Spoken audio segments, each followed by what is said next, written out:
ہم اس دھرنے سے کیا اچیو کرنے جا رہے تھے، ہمیں کیا ملنا تھا، کیا قوم کی تقدیر تھی، ہم ووٹ لے رہے تھے، اپنی پاپولرٹی مانگے تھے، ہماری تو ہر چیز تھی، ٹھیک ہے. اس کے نتائج کہتے ہیں اتنے لوگ شہید ہو گئے.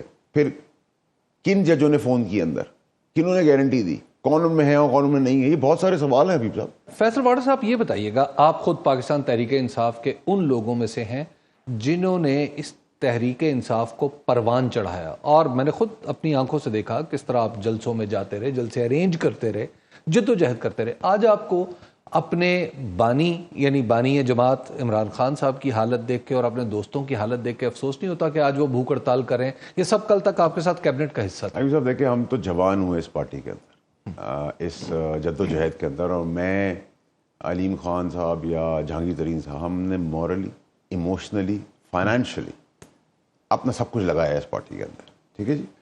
اور آج کے 3 سال پرانے خان صاحب اور 12 سال پرانے خان صاحب دو الگ الگ خان صاحب ہیں.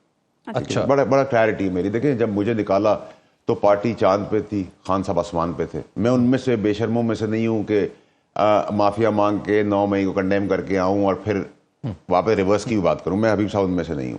اور میرا اختلاف ان سے کیا تھا؟ میرا اختلاف ان کو میں نے بتایا تھا، آپ کے بھروسہ مند گولی چلائیں گے، آپ کے ساتھ یہ سب کچھ ہوگا، آپ اس ڈگر پہ نہ چلیں. ہمیں کیا مقصد تھا؟ ہمیں نکلنے کے بعد بھی، تختہ الٹنے کے بعد بھی اللہ تعالیٰ نے ہمیں عزت دے دی تھی، پاپولیرٹی دے دی تھی. ہم سنگل میجورٹی 2/3 میجورٹی سے آتے، ہر کوئی پالیسی لائن ہماری طے کرتا. ہمیں کیا مطلب ہے کہ سنوں میں سر آپ 8 بجے کا شو کریں، آپ 10 بجے کا شو کریں، ہمیں سے کیا مطلب ہے؟ آپ کریں اپنا، آپ ہماری پالیسی ٹو کریں گے جو گورنمنٹ کے ادارے ہیں. تو مجھے تکلیف پی ٹی آئی کے ان لوگوں سے تو نہیں ہوتی جو یہاں اس بربادی میں یعنی آپ جنرل فیض کو جو بنانا چاہتے تھے، وہ بالکل کلیئرٹی ہے نا سر اس میں. اچھا، دوسرا حبیب صاحب، مجھے بہت تکلیف ہوتی ہے عمران خان صاحب کو دیکھ کر کہ ایک اچھے سٹیچر کا ایک اچھا لیڈر، جیسے کہ ہمیں تو سیاست اس نے سکھائی ہے، ہمیں یاد ہے وہ بھول گئے، لیکن تکلیف تو ہوتی ہے سر. ہم نے تو کسی اور پارٹی میں پرورش نہیں کی تھی. اور اپنے دوستوں کو دیکھ کے دیکھیں، دوست ان میں سے جو سینسیبل ہیں، جیسے عمر چیمہ ہے، اس کا کوئی نام لینے کو تیار نہیں ہے، اس کو کنسولیڈیٹ کرنے کو تیار نہیں، کنسول کرنے کو تیار نہیں، کوئی اس کے پاس جانے کو تیار نہیں، اس کو کوئی ٹکٹ نہیں دیا. علی محمد خان ہے، اس ٹائپ کے لوگوں کو دیکھ کے تکلیف ہوتی ہے. لیکن جو وکٹ کے چاروں طرف کھیل رہے ہیں، ان سے تو میں یہ دعا کرتا ہوں کہ یہ بھی بہت جلدی ایکسپوز ہو جائے. اچھا، خان صاحب نے ایسی کیا غلطی کی؟ چلیے ایک تو مان لیتے ہیں کہ جنرل فیض ولی کی، اب کیا غلطی ہے جس کی سزا مل رہی ہے؟ دیکھیے ابھی صاحب، ارشد شریف کا قتل پیرائے میں دیکھنے کی ضرورت ہے کہ وہ کانسپریسی کیوں ہوئی، کیسے اس کو دوستی ملے جائے گا، کون لے کے گیا، کس نے اس سے ملاقاتیں کی، کس نے تھریٹ الرٹ سب سے زیادہ جاری کیے. نہیں، آپ کی اس بات کا اسپرشن یہ ہے کہ کہیں پی ٹی آئی کے لوگ؟ میں تو حبیب صاحب جتنی ضرورت ہے اتنی بات کروں گا. میں تو آپ سے کہہ رہا ہوں، قوم سے کہہ رہا ہوں، عدالتوں سے کہہ رہا ہوں، اس معاملے کو کھولے. کیوں اس شہید کی کیس کو بیک برنر میں رکھا ہوا ہے، سرد خانے میں کیوں رکھ دیا ہے؟ یہ آپ کا میرا سب کا کنسرن ہے. جی بالکل ہے. اس کے ٹائمنگ بڑے امپورٹنٹ. اس سے ریلیٹڈ لوگ ملک سے بھاگ گئے اور کچھ صفحہ ہستی میں نظر نہیں آ رہے. کیوں؟ سب آتے نظر، وہ ایک آدھ شخص کیوں نہیں نظر آ رہا؟ نمبر 1. نمبر 2 یہ کہ ہم اس دھرنے سے کیا اچیو کرنے جا رہے تھے، ہمیں کیا ملنا تھا، کیا قوم کی تقدیر تھی، ہم ووٹ لے رہے تھے، اپنی پاپولرٹی مانگے تھے، ہماری تو ہر چیز تھی، ٹھیک ہے. اس کے نتائج کہتے ہیں اتنے لوگ شہید ہو گئے.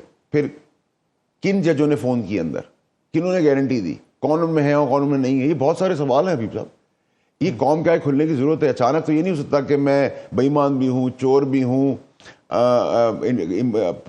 ریزیڈینشیل پراپرٹی اور کمرشل بھی کراتا رہا ہوں، شراب بھی پیتا ہوں، کیا کہتے ہیں، جعلی ڈگری میں بھی ہوں، قتل و غارت کو بچانے میں بھی ہوں، پیسے لین دین میں بھی ہوں، اور آج میں اچانک سے فرشتہ بن کے کہوں کہ سر میں علم بردار ہوں آئین اور قانون کا اور جمہوریت کا، تو سر میں پکڑا جاؤں گا.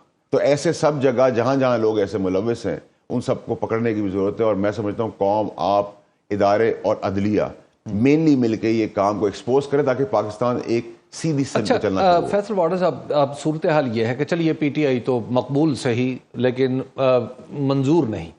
دوسری طرف اگر ہم دیکھیں تو جو منظور ہیں کام تو ان سے بھی نہیں چل رہا. آپ ذرا لوگوں کے بل دیکھیے، لوگ بل ہاتھ میں پکڑ کے انہیں ہارٹ اٹیک ہو رہے ہیں.